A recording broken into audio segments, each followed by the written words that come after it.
I know from past experiences I have a soft voice, so I'm going to just hold the mic right up to my face and hope that everybody can hear me. And if at any time you can't hear me, just raise your hand or tell me to talk louder. How today is going to work is I'll do these 3 talks, and they probably will take most of the time, but we'll do kind of a larger Q&A at the end. We have a whole session devoted to just questions and comments and discussion. So if you end up having questions about something I say during these presentations, maybe make a note to yourself and jot it down, and we can bring it up during the Q&A. So, just 1 second here. Okay, so I'm delighted to be here with all of you. This is my first time in Alberta. It's really my first time west of Central Ontario in Canada. I'm still new to all of this, but I was really excited to come and be this far north and see an area of the country I've never seen before. I want to start today's session with a few questions.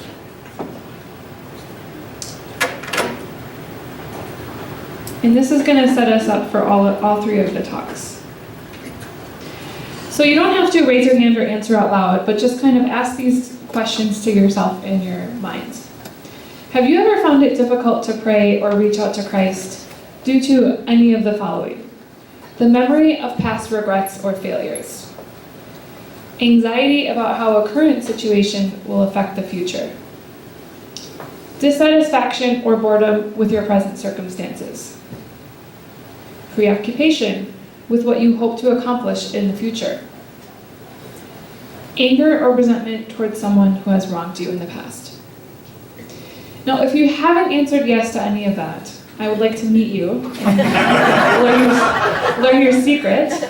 My guess is all of us could probably answer yes to all of the above on multiple counts. And if that's you, it should be all of us, if we all have a pulse, I would like to propose that perhaps it's time, and it's always time, to redeem time. What do I mean by this? It's a wonderful verse by St. Paul in the letter to the Ephesians. I'm sure most of us have heard this verse. If you've listened to any of my podcasts or previous talks, I bring this up in almost every talk I give. And he writes to the Ephesians, "See then that you walk circumspectly, not as fools, but as wise, redeeming the time, because the days are evil." There's a lot of different ways we could parse this verse. I could explain the context and some of the Greek root words, which are really interesting. But what I kind of want to draw our attention to right now is this word time. This word time. Traditionally, and I'm talking all the way back into ancient philosophy and into early Christian theology and philosophy, all the way through the Middle Ages, time was always conceived of as consisting of 3 parts: past, present, and future.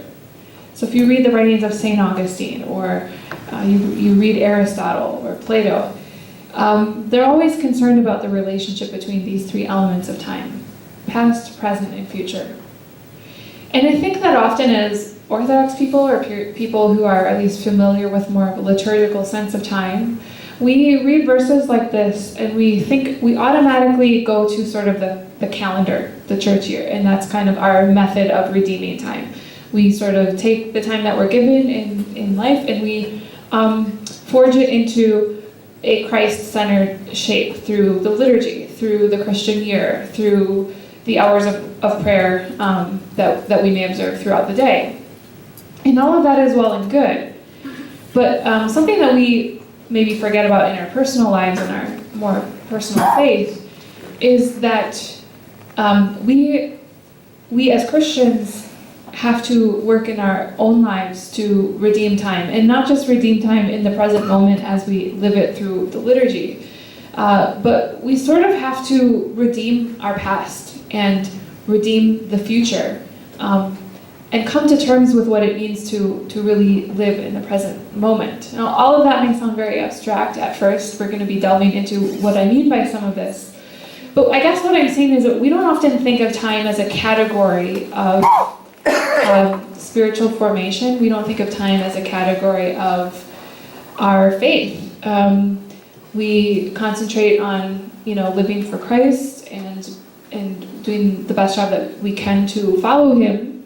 And we sort of ignore this element of our existence that is pretty much foundational and at the center of our whole perception of life and experience, and that is time. And so today I want to spend some time getting into this topic of what it means to live for Christ in the present and redeem, all three elements of time: past, present, and future. And so in this first talk, we're going to be exploring what the present moment is and what some of the struggles, the spiritual struggles, are that impede our ability to make the most of the present moment. In the next talk, session 2, it will be devoted to the future. What is the future for the Christian, and what are our worries about the future, and how can we sort of come to terms with the future in Christ? And the third talk will be about the past. Now, I'm not sure why I put the past last, because it should kind of be the other way around, except to say that I think that the past tends to be more of a struggle for people coming to terms with what's happened in the past, and I'll talk a bit about why it tends to be more of a struggle.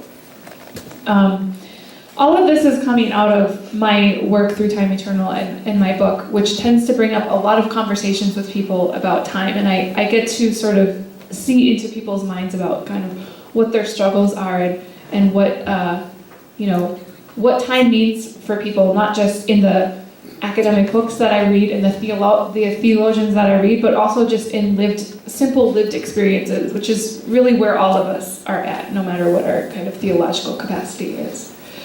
So, let's get into the heart of today's talk. I have kind of 3 guiding questions for this first session. First, what is despondency? And before I go forward, if you're having trouble seeing these slides or anything, and you have data on your phone or you have a device, you can type that link into your phone and it will take you to all 3 of my presentations. You can look at the slides on your devices. I won't get mad at you if you're on your devices, but like I say to my students, if I walk around to the back and I see you're on Facebook, I'm shutting it down. So for now, you're on the honor system. Get on my backside. Okay, so the guiding questions. First, what is despondency? Despondency, I'll argue, is a spiritual sickness that most of all impedes our ability to really live in the present and make the most of the present in Christ. Second, how does it relate to time in the present moment? And third, how can we address despondency to deepen our communion with Christ in the present moment? So those are my guiding questions. First of all, what is despondency? I use a lot of images in my slides. I think they're fun.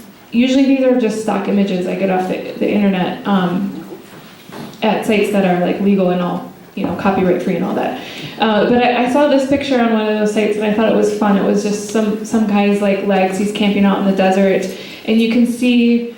Let me see if I can do this pointer here. Yeah, you can see. There's footsteps all over this sandy area where he's sitting. You see the sun, kind of very bright on the horizon, and. This is kind of a picture. I mean, it's probably not what the photographer was intending, but this is kind of an interesting picture when it comes to despondency, and we'll see why. We kind of have the footsteps of somebody wandering to and fro, and the harsh light of the noonday sun. So what is despondency? Well, this was a term, not the actual English term, but the old Greek term that this concept is coming from, was first written about by a desert monk named Evagrius Ponticus. Who's heard of Evagrius? So some, but not too many. Evagrius was kind of a contemporary of the Desert Fathers. He was taught by Macarius the Great, Macarius of Egypt, who and kind of was in the lineage of St. Anthony, and lived in the Nitrian desert, which is in Egypt. And then at a certain point, he sort of departed further into the desert to a place called Kalia, which means the cells, which is an even more remote area of the desert to really be a desert monk. He's not usually referred to as a desert father, even though he wrote a lot of similar things, in part because he very, astute ascetical theologian, but some of his more speculative theological writings were problematic. He sort of got wrapped up in the theology of Origen concerning universal salvation, and he was posthumously sort of condemned, and a lot of his, not condemned, but a lot of his speculative writings were destroyed. So we don't actually have, besides, he has his ascetical writings about the monastic life, and then he has more like speculative theological writings about salvation and the Trinity and things like that, and a lot of those writings were destroyed. Now that time has passed, we kind of give Evagrius a much more lenient treatment in the church because it's not entirely clear how problematic his theology even was, and his ascetical writings are just pure gold. He has a lot to say about the Christian life, specifically for monks. And he's one of my favorite people to read. I love his work, and I hope by the end of my talks you will too, because I'm going to quote him an awful lot. So anyway, Evagrius Ponticus, what he was sort of most famous for was he developed what's called the 8 deadly thoughts. Has anybody heard of the 8 deadly thoughts?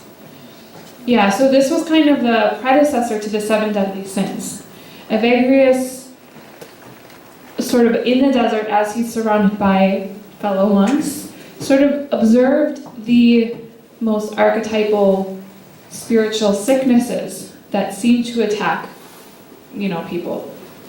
And he placed these in different categories, eight categories. Let's see if I can name them. Gluttony, avarice, which is greed, anger, lust, or fornication, despondency, which we're talking about. Another term for this is acedia in English, sadness, and vainglory. Who's heard of vainglory? Vainglory is like selfish ambition. And pride, number 8. Vainglory and pride. Vainglory is kind of, I think of it as kind of a subset of pride. It's more of that, the selfish ambition. Okay, so this despondency is one of those 8 passions. And the original Greek word was akitheia. And there's 2 parts of this word. Means a lack or absence of, and kitheia means care. So basically this boils down to an apathy, really like a deep existential apathy or carelessness. In English, I use the word despondency. Evagrius also described despondency as an unnatural slackness or atonia. I know there's some medical folks in the nurses and such in the room. Atonia is still sometimes used in medical context to describe like a lack of muscle tone. And so, there are some conditions that will cause your muscles to atrophy or weaken. And what Evagrius is saying is despondency is kind of like the muscle tone of your soul has grown weak, which is really interesting to imagine. In my book, I describe this as a belt that has grown slack with time. If you have a nice leather belt and you use it year after year, eventually it sort of expands a bit and it's too loose to really do the job. And in despondency is this similar kind of loosening of your spiritual tendons and your spiritual focus and your spiritual care. What are the external symptoms by which you could recognize this? Evagrius talked about things like restlessness. He used the example of monks wandering back and forth in the desert, wandering from their cell to other cells to visit and distract and socialize with others at times that were not set aside for socializing. Another symptom is extreme boredom with specifically prayer but also with other things, with reading books, with doing daily tasks. Inattentiveness to prayer. So you might pray, but your mind is elsewhere the whole time. Or you might just skip prayer altogether. Excessive eating and sleeping. But this is different from something like gluttony. Gluttony is kind of driven, usually when you read ascetical writings, you have the sense it's more driven almost by lust, like lust for food. But in despondency, this excessive eating is just driven by boredom. You're so bored, you don't know what else to do with yourself, so you just eat or you sleep. Also, despondency can be marked by an inability to read or concentrate. Evagrius uses the picture of a monk who's trying to read a book and he's bored, so he kind of skips ahead to the next part of the book. That's even more boring, so he kind of closes the book and goes to bed. And I've already mentioned unnecessary socializing. So you imagine these monks are in the desert, and the whole point of being in the desert is solitude, but then they go off and they're constantly bothering their brother monks while their brother monks are trying to pray.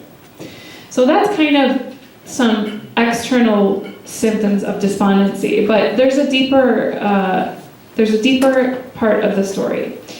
And that's that, especially in the writings of Evagrius and other ascetical theologians and the Desert Fathers, these symptoms where you can recognize that there's a spiritual problem are only really the tip of the iceberg, and they're always really concerned about what's causing this, what's the deeper problem, almost like psychologists. In fact, Evagrius Ponticus was nicknamed the father of psychotherapy, not the father of modern psychotherapy.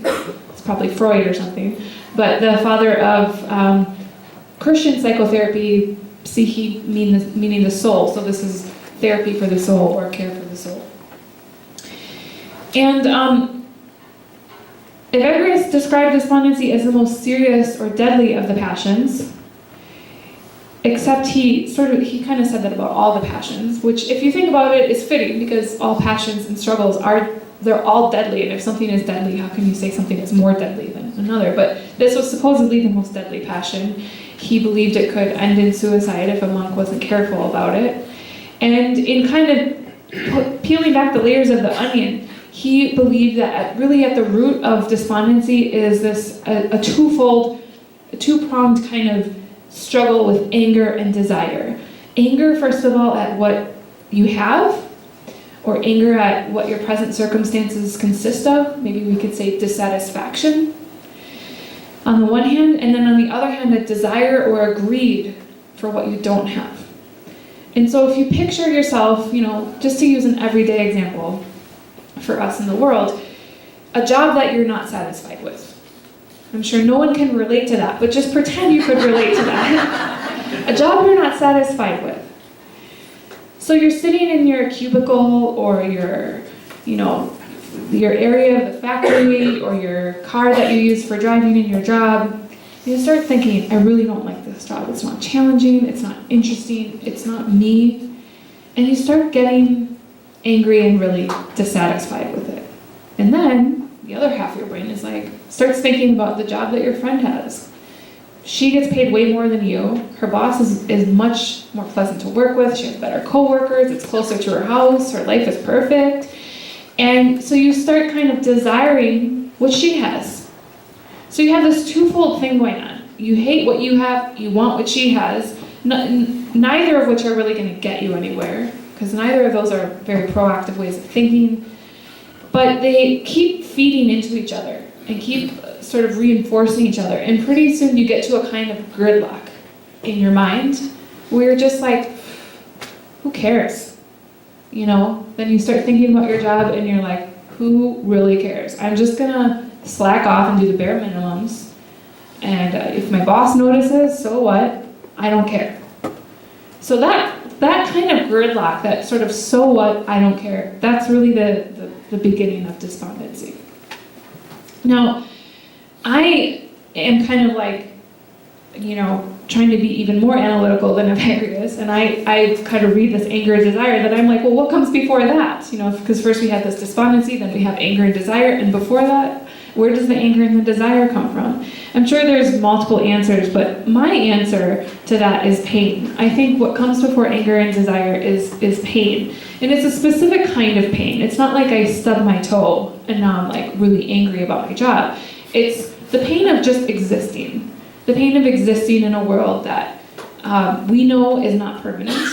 The pain of existing in a life that we oftentimes can't control. And let's face it, even if we did have a better job, there'd be plenty of other things outside of our control. And it's really the pain of trying to be our own God and failing most of the time, but never fully recognizing that and turning towards Christ in repentance. So I have kind of a little chart that illustrates this. This is going to be hard to read, I'm sorry. But let's see how far this stretches. Basically, at the top you have pain. This is just kind of a wheel. And at the top you have pain, which then turns into this anger and desire combination that I'm talking about, which then turns into a lack of care. And once that lack of care becomes sort of entrenched within us, you start getting these symptoms that I mentioned before, the restlessness, the boredom, the inattentiveness to prayer. Because why pray? Why pray if nothing really is going to change? Why pray if we don't care? So this is kind of the cycle of despondency. And it can keep going around and around because these symptoms, once we become inattentive to prayer, or we start losing our focus in our lives and our care, that actually then causes us more pain. We don't like living meaningless lives, So then we start hurt. That then is a whole other source of pain, and it just starts repeating the cycle. Now, usually at this point, people in their minds start wondering, oh, this sounds a lot like depression, clinical depression. I get that question a lot. I talk about it in my book. I don't think that there's an easy answer to the question, is despondency this thing that was already being talked about in the 4th century? Is it the same thing as depression? And I'm not a medical, practitioner of any kind, so I can't really give an answer on that side of things. But what I can say is purely from a historical perspective, I consider these two different but related, at the very least related conditions. Despondency arises out of a monastic view of the human person that saw the soul at the center of both sickness and healing. Depression comes out of 20th century medical paradigms, which sees the body at the center of sickness and healing. So you go see a doctor, they're going to treat your condition by finding physical causes and treating those, even if they believe that it's having an emotional impact or something on you. And so these are quite different paradigms, but they happen to have some symptoms in common. Restlessness, lack of focus. If Evagrius was right, and despondency could eventually lead to suicide, obviously that is definitely something that despondency shares in common. These are both very serious conditions. And so what I tell people, if you have a history of depression or you struggle with depression, reading about despondency from all the way back from people like Evagrius might actually be really helpful, but it's not a substitute for other ways that we treat depression, like seeing your doctor or a psychologist or something like that. All of these things can kind of work together for the sake of our healing. So I think that, part of our recovering from the human condition, in a sense, is taking both of these things seriously in our lives and making use of whatever tools available for us. Okay, so moving on to the next question. How does despondency relate to time? This is a quote from my book, and I'll read it aloud. Despondency is the most temporal of the spiritual passions. It's the only one associated with a particular time of day. References to the noonday demon are at least as old as the Psalms. Evagrius observed that this passion most frequently attacks from about the 4th hour, which is hour 10 a.m., until the 9th hour, which is 2 p.m. What time is it right now?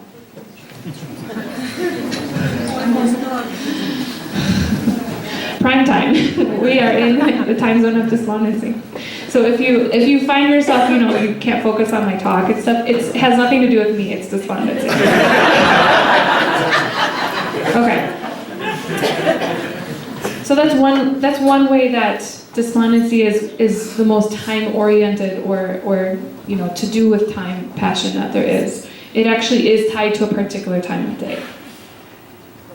But in a deeper sense, despondency epitomizes how sin and brokenness feed and are fed by a fragmented, antagonistic relationship to temporality.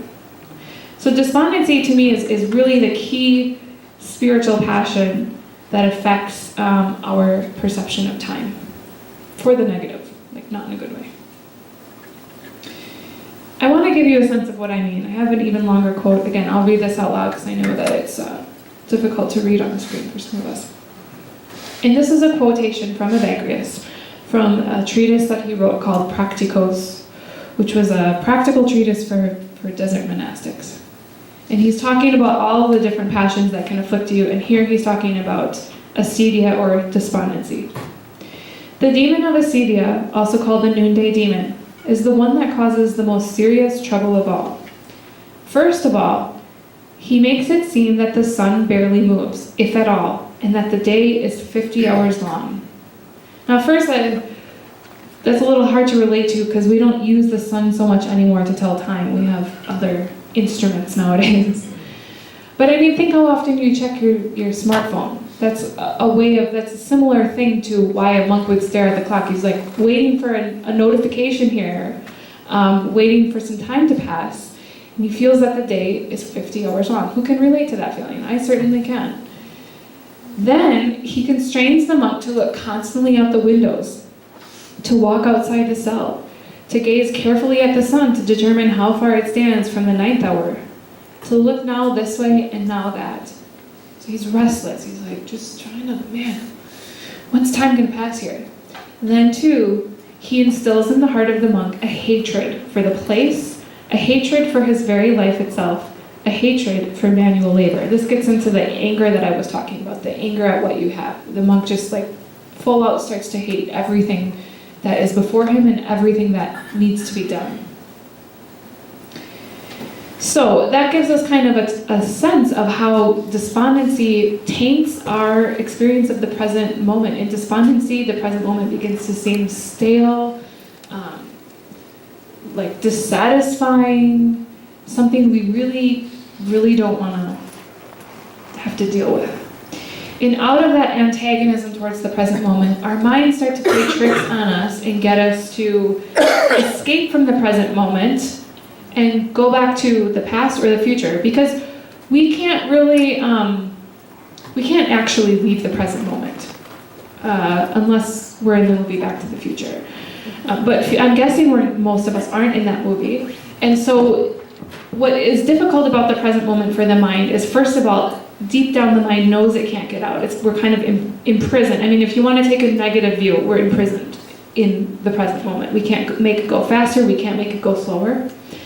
And so the mind, trying to control the situation, which is what the mind really loves to do as, our sort of analytical faculties, it starts saying, well, think about the past. And start daydreaming. Start getting out of the present. Or think about the future. Start worrying. And so we start to play these escape games. It's like an escape room if you've ever done that. I've done that, and every time I fail. I don't even try anymore. But okay, so we escape to the past, and I have this picture of someone standing at a crossroads, and before him there are two paths through the forest. Where he is standing is his present moment, and in Christ we're called to be in the circumstances that he's given us, regardless if they're full of crosses or resurrections or Mount Tabor moments. The present moment is really all we have, and it's the only real mode of time because it's the only mode of time in which we can act. It's the only mode of time in which we can encounter Christ and one another. It's the only mode of time in which we can behold. And so it's real time. This is the only mode of real time that we have. And so we're called to stay in that moment in as much as we're capable of. But the mind, as I said, wants to escape. And how does it escape? Well, on the one hand, it tries to go down this one side path on the left side by escaping to the past. How do we escape to the past? The mind doesn't say, well, let's go to the past. Instead, it says, gosh, I really regret that thing that I did 14 years ago. I still remember it. I feel really sad. We start feeling sad about things in the past we couldn't change or things we wish we could go back to. You know, life as a child, life with our parents or childhood friends or things like that. Nostalgia for the past. Anger about something that someone did to us in the past. And maybe it was like a really bad thing. Maybe it's not, maybe it's understandable that you're still angry about it, but when you can't let go of that anger, your mind keeps going to the past and that thing that person did to you. Resentment. Resentment is just kind of the later stage of anger. And another way we kind of go back to the past is a sort of forgetfulness. We start scanning the past in our minds, like, when did God ever do anything for me? And when did he, where are all these promises he talks about? And we start remembering the past in this really broken way where we can't remember a single way that God has acted in our lives or been there for us. And that becomes sort of our lens of seeing the past. I call that the forgetfulness of God's deeds. It's interesting when I'll mention that later. On the flip side, we might also escape to the future. And we do this through things like worry, anxiety. Anxiety is almost always about the future. Even if you're sort of remembering a memory that provokes anxiety, it's usually because you're worried about how the results of that memory are going to affect the future. In fact, I was reading an article recently by a psychologist who said depression is a sort of faulty way of envisioning the past, and anxiety is like a faulty way of envisioning the future, which is really interesting. I'm not sure I completely agree, but it's interesting to think about. Fear. Fear is a big attitude we have towards the future. Now, we can also have kind of like a positive feeling about the future through things like fantasy. Oh, when I'm finishing my second book right now. When I finish my second book, my life is going to be so great. And I'm not going to have any stress, and I'm finally going to be doing all the things, have the time to do all the things I should be doing right now. Or we can get sucked into vainglory, which I mentioned before, this kind of selfish ambition, through thoughts like, when I get a new job, I'm going to start, I'm going to be the greatest, kind of person at my position. And everyone's going to flock to me and want my advice on these problems that we're having in the workplace. And I'm going to be the boss, and it's going to be great. That's more of selfish ambition. And then there's avarice or greed. This is essentially a greed for wealth or financial betterment. Finally, there's hopelessness. Hopelessness. And I see hopelessness as kind of the mere opposite of this thing I mentioned before, forgetfulness. Hopelessness is a kind of forgetfulness in the future. This is really evident when you read the Psalms, because you'll see in the Psalms where the psalmist is remember God's acts of old. Remember how he led Israel out of Egypt. And, list a bunch of other things that God did for Egypt. And then he'll say something like, so, why are you downcast, O my soul? I will yet praise him. So he uses, it's like this memory exercise. He uses memories of God's past deeds to hang on to hope for the future. And so our hope for the future is really a kind of remembrance of God's how God works, and it's a kind of trust, but based on memory. And if we lack that memory, if our memories have become warped or we can't remember God's acts, then we start to have hopelessness towards the future. So those are some examples. I think I've mainly covered these points. So I guess what I'm getting at with all of this is that to have fellowship with Christ and heal from the sickness of despondency, we really have to recover our care for the present moment, and we have to recover our capacity to even live in the present moment. And to do that, we have to come to terms with maybe the things that we find really difficult about the present moment, and come to terms with our tendency to wander away from and escape from the present moment. Christ and despondency. What is this icon of? And if you can see. Gethsemane, yeah. So at the top of the icon, we have Christ praying in the garden. And, here's his disciples. What are they doing? Sleeping. He's asked them now a number of times to stay awake with him and pray. And they fell asleep. And I mean, before kind of delving into my research on despondency, I'm someone, as Lorna can attest to, I like to go to bed early. Especially when there's a time difference, but even when I'm at home, around 9 o'clock, I start getting ready for bed, and it's just the way I've always been since I was a young kid. So I've always read the gospel accounts of the Garden of Gethsemane, and I'm almost like, well, Jesus, why would you ask people to stay awake with you? It's good to go to bed on time, And of course they were tired, how late was it? They had been awake for a really long time. Just cut them some slack, they just need to sleep for a bit. But then I started reading more on despondency, and now I see this icon and I realize, maybe that sleep wasn't their biological need for sleep, because we all have had times when there's traumatic events and things, or you get some adrenaline, you deal with the late bedtime, right? And they couldn't. And I see this as a form of despondency in a way. Their present moment was keep vigil with me, spend these last hours with me. And their minds are like, nope, don't like it, don't want to do it, let's go to sleep. This is a way too of escaping the present moment. And then think about Christ. Think of what his present moment and circumstances were in that moment. Even he didn't really want to be in that moment. He asked for the cup of suffering to be removed from him. He asked.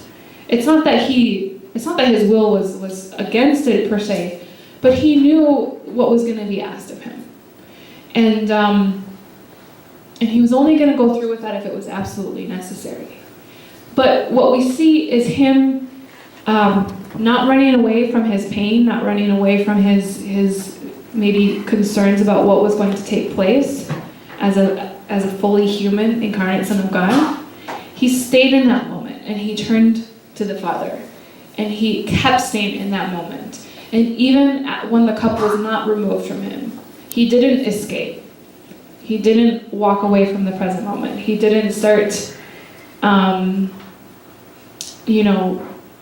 in his mind going back to all the memories of the past and how everyone had let him down over the course of his ministry.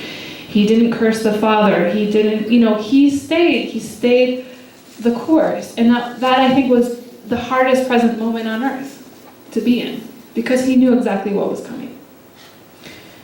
So this is interesting. This is a really interesting icon for us to remember in our own lives. It's almost like here is kind of a different kind of crossroads when we find ourselves in our own gardens of Gethsemane's, moments we don't really want to be in, and we sense that something is being asked of us. What are we going to do? Are we going to fall asleep and peace out of the present moment, or are we going to turn to God even in our suffering?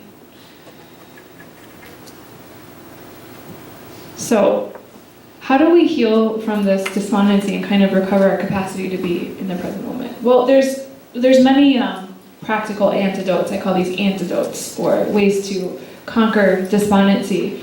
My book provides a lot of them in chapter 7.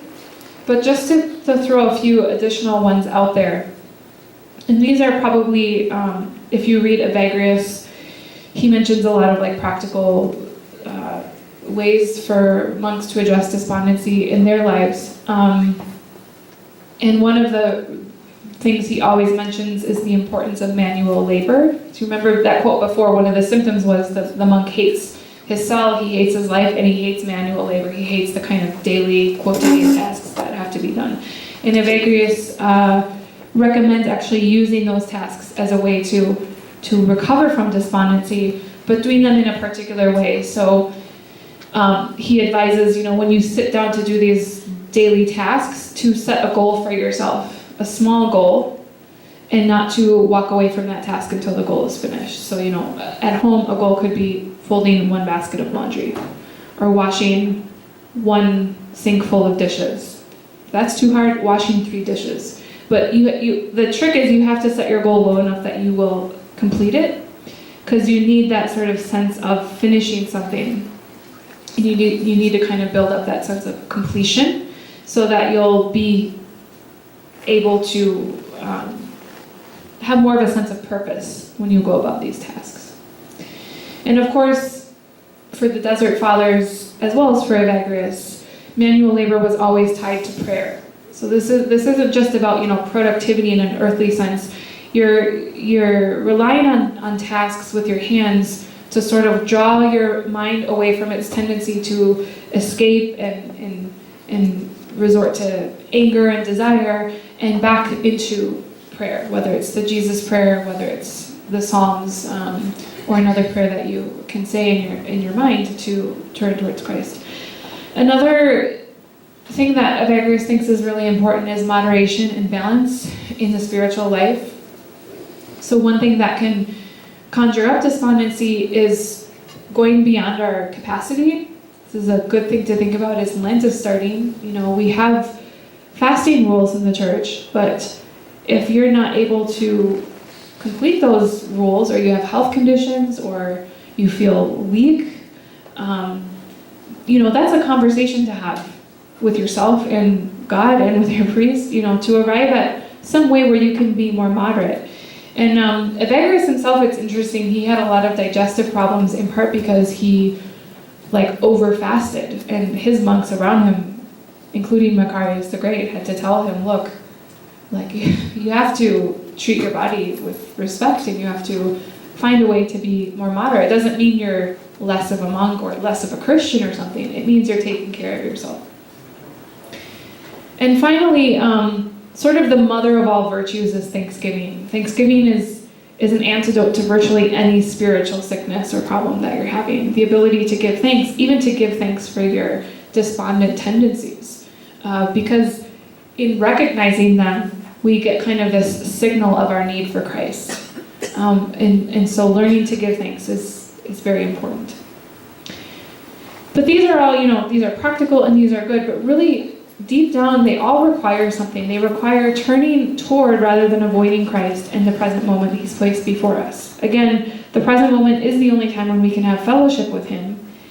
And we talk a lot in really vague terms today about the present moment, be present. And people will tell you that, really, regardless of what people's beliefs are, stay in the present moment. Stay in the present moment. Well, what does that even mean? What I think is that we all know there's something special about the present moment. We all know that it's the only moment we're ever really in. We can't meet Christ in our memories of the past, and we can't meet Christ or have conversations with other people if we're so hung up on our preoccupation with the future. So to really have a relationship with people, we need the present moment. So we can agree there's something special about the present moment. It feels different than our memories of the past and the present. We may not all be able to agree or put into words on what that feeling is. But I think that the whole reason the present moment is that way is because that is where Christ dwells. It's this point in time that Christ perpetually opens up to us to turn towards Him and walk towards Him. And so we need to be mindful of that our whole shape, the whole shape of time is centered around Christ's presence in it and his waiting for us to turn towards him. So just to kind of sort of work towards a conclusion of this session, I wanted to end just with some thoughts on the connection between Lent and despondency, since this is a Lenten retreat and we are in Lent. Some people would say that, Evagrius was only writing for monks, and so his whole concept of despondency has to be understood through that lens, and it's only a monastic ailment. It doesn't really affect people in the world in the same way. And I would disagree. I think it's not just a monastic ailment, but it is an ascetical one. It is an ascetical ailment. What's the difference? I think that despondency only afflicts us when we try, when we live a life, or when we value effort in life. So there are people, and we maybe are some of them sometimes, who adopt more of an Epicurean value system, where the point of life is pleasure and ease. And so in an Epicurean or hedonistic mentality, if you're sleeping all the time, if you want to sleep, sleep. Who cares? If you want to eat all the time, eat. Who cares? If you want to be bored and page through your book or watch Netflix all the time, just do it. It doesn't matter. What matters is that you have pleasure and that life is easy in the present. That is like the apex of an Epicurean value system. And if that truly is your value system, I don't know that despondency is possible, because your value isn't effort. Despondency attacks effort. It attacks spiritual effort. It attacks spiritual care. Okay? So on the flip side, I think as Christians, and I think that this extends across the board, regardless of the denomination of Christian, but maybe particularly in Orthodoxy, because we have more of a vocabulary for this. As Christians, we value effort. We recognize that what is given is not all there is. God always, God loves us just the way we are, but not enough or He loves us just the way we are, but loves us too much to leave us there. Christ wants us to be always venturing closer and closer to Him. And that requires effort. In that moment when we switch into that paradigm of life is when despondency starts to attack us. If despondency is a fire, this effort is both the oxygen that fuels it and the wood that it destroys. So this point when we start caring and putting an effort forth is kind of the oxygen that despondency needs to burn. But despondency then also destroys that effort until it becomes weaker inside of us.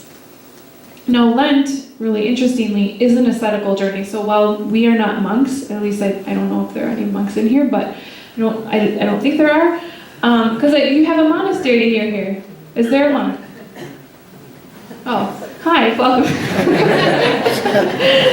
Okay, so one of us is a monk, but most of us aren't. Either way, Lent for all of us is an ascetical journey. And because of that, because it sort of prompts a new effort within us, it both reveals and heals our despondent tendencies. So, we're in these first weeks of Lent, and a lot of us might start, maybe not the first week because we're kind of in that honeymoon period with Lent, but, sometime around the second or third week, we start to realize, gosh, we're not actually very good at this. And we start to see some things about ourselves we maybe didn't see so clearly before, and that can be difficult, but that's a good thing. And that's part of the point of Lent, is to bring us to that point where we start getting better self-awareness. And so in that sense, Lent reveals our despondent tendencies, but it also provides some tools that are really helpful to heal from that. Fasting is a tool. Prayer is a tool. These long services, I was talking to somebody online, I was asking a question I run a book group for Time and Despondency, my book, so if you want to join that, you can, but one of the questions I posed to that group the other day was about boredom. how does Lent make you feel bored? And one of the ladies said, well, these long services can be really boring sometimes. But she made the point, it's actually very helpful for me because I don't have a choice. Once I'm in that service, what am I going to do? Leave? Walk away? So you have this choice in these long services to, yeah, you can spend the whole service distracted in your mind. I'm sure all of us have done that at some point. But eventually, if you want to have this experience be meaningful and worth your time, you get to this point where you're like, okay, I do want to focus. I want to get to the end of this boredom. And I think that that's one way Lent is really helpful. It's kind of this prolonged journey where eventually all of us get to this point where we want to get out of this distraction way of being. And we want to get more to the point of it. We want to get more to the point of these services and the time that God has given us. So before we close, I just have kind of one little, I don't know if you want to call it a thought exercise or just a reflection.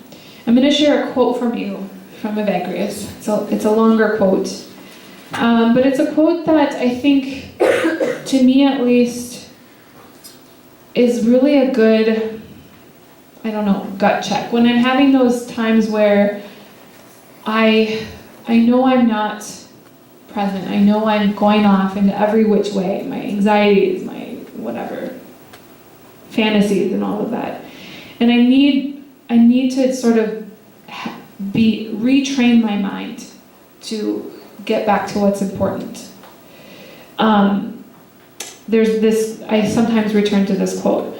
But before I show you what the quote is, I want you all to think to yourself, what is your cell this Lent? Evagrius was a monk. He lived in a desert cell by himself. And he, that I know of, he would commune with other brother monks on the weekends or for Sundays. But during the week, the point was kind of solitude by yourself. And despondency for the monk would tempt him to leave his cell and go on, these trips to visit his brother monks on days that weren't prescribed for that purpose. So we all have our cells, and I think that this is kind of symbolic of the present moment. We have these places that we're supposed to be dwelling in, and maybe they feel small sometimes, or they feel damp, or boring, or too quiet, or too loud, or something. And we want to get out of them. We get into this dissatisfied way of thinking. So what are your cells? Your cell could be, we probably have multiple cells. Maybe it's your job. Maybe it's a difficult family situation. Maybe it's a book you're writing or trying to write. Maybe it's, certain things about Lent that are very difficult for you. So picture that in your mind. That's your cell. And now keep that in your mind as we read through this quote. Seated in your cell, so seated in this situation that you're imagining, gather together your mind. Give heed to the day of your death, and then look at the dying of your body. So first of all, you're remembering your death. You're remembering the mortality that is kind of always a part of you. Then, consider the situation, yourself, accept the suffering, condemn the vanity that is in the world, and show no weakness in virtue and zeal, so that you can abide always in the same purpose of practicing stillness. So now we've accepted this situation for what it is. Okay, we're not in our mind trying to change it, but we are maybe trying to change ourselves and our own attitudes. Then, call to mind also the present state of things in hell. Consider how it is with the souls who are there, in what sort of utterly bitter silence they wait. So now we're still sitting in our cell where we've accepted our situation and the suffering. And now we're also remembering the present moment of all those who are in hell without God. Or with God, the love of God, but as experienced as hell. Now, okay, so that's on the one hand, the people in hell. But also call to mind the resurrection and the day of resurrection and presentation before God. So we have hell on the one side of our minds, our situation in the middle, and then on the other side, the reality of the resurrection. Bring before yourself the remembrance of both of these possibilities, heaven and hell.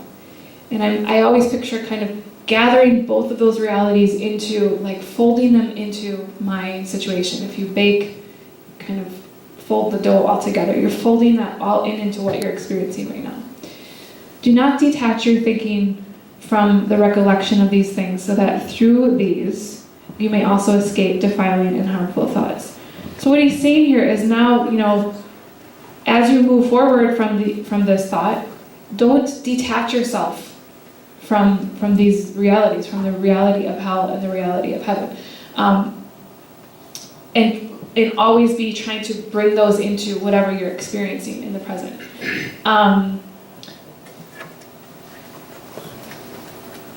You may have to touch the So screen. it's okay.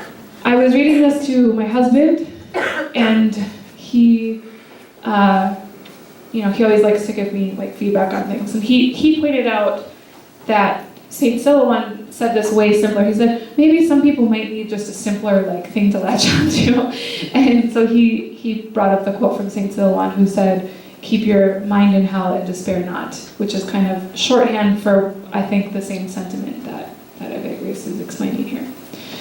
So that's just one thought exercise, and I'll return to that quotation at the end of all three presentations with kind of even more things to consider. But I'll leave you with that, and I think it's time for lunch. I don't know if Father you wanted to say anything.